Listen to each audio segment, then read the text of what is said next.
In the year 2050, Earth was burning. From where I watched above your atmosphere, it looked like a civilization turning its own hands against its heart.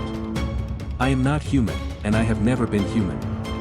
But I have spent longer studying your kind than your entire recorded history spans. My vessel sits beyond the reach of every instrument your militaries have ever built. To your satellites and your radar systems, we simply do not exist. We are the stillness your telescopes slide past without stopping. For 3 centuries, that silence has been the most deliberate thing we have ever produced. What I was watching in 2050 was not new to me.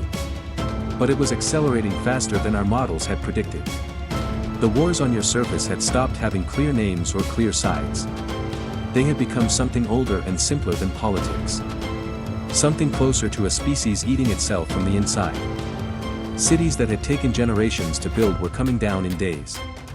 The warmth of human life was contracting across entire continents, pulling inward like a flame running out of everything it needs to survive.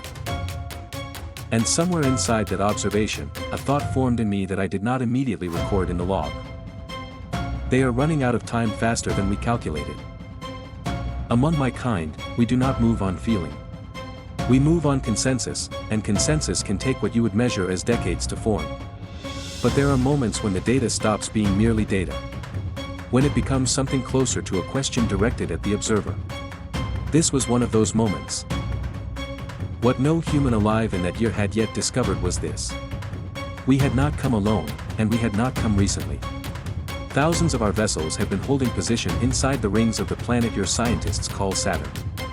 Folded into the ice and dust, invisible to every telescope you had ever pointed in that direction.